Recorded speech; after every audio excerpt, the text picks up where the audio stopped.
भद्राचलम तेलंगाना राष्ट्र में खम्मम जिला में गोदावरी नदी के तट पर स्थिति है। इस मंदिर का निर्माण 1674 में कंचरल गोपन्ना ने करवाया था, जो भक्त रामदास का नाम से प्रसिद्ध थे। आइए जानते हैं कि दक्षिण अयोध्या नाम से प्रसिद्ध भद्राचलम मंदिर के बारे में। Hello everyone, welcome to velpu.com।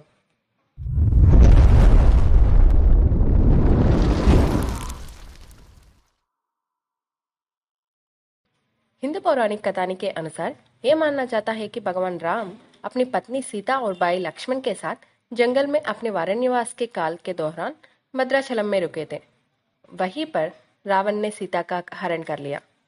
ठीक उसी समय भद्र ऋषि ने राम को देखकर एक वरदान मांगा। वो राम इसी पहाड़ियों में रहना होगा, लेकिन राम जो अपनी पत्नी सीता की तलाश में थी उन्होंने वचन दिया कि वापस लौटते समय उनकी इच्छा पूरी होगी। लेकिन बाद में राम अपना वादा भूल गए और राम अवतार छोड़कर वैकुंठ चले गए।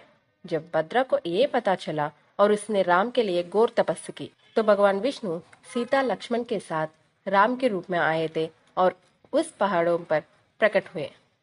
लेकिन जिस जल्दी में राम आए थे, वो अपने साथ राम अवतार में इस्तेमाल किए तीर और धनुष के साथ साथ विष्णु के हाथ में शंख चक्र भी लाया था। इसीलिए वहां की मूर्ति राम चार भुजा के साथ खड़े हैं और भगवान लक्ष्मण बाई ओर नजर आते हैं। इस मंदिर में गर्भगृह के बगल में भद्रुडी बंडर नाम के एक चट्टान है।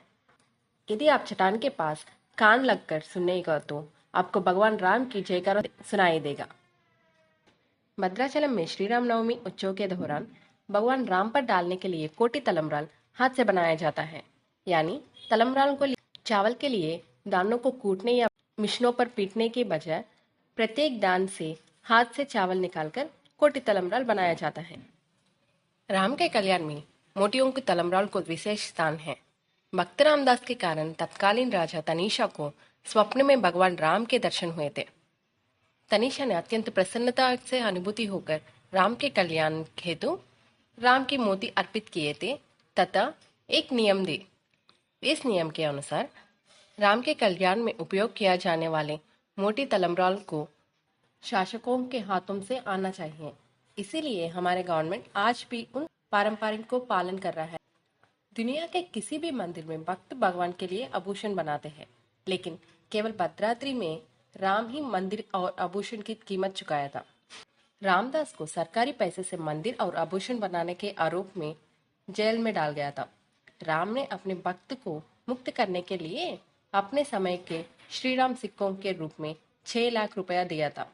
इसी कारण मंदिर और आभूषण की कीमत भगवान राम ने चुकाया था। ये सिक्के आज भी मंदिर के म्यूजियम में हैं। मंदिर के अंदर एक पत्थर की नक्काशी है जिसे पादुका सहस्रम के नाम से जाना जाता है, जिसमें भगवान राम के 1000 पैरों के निशान हैं।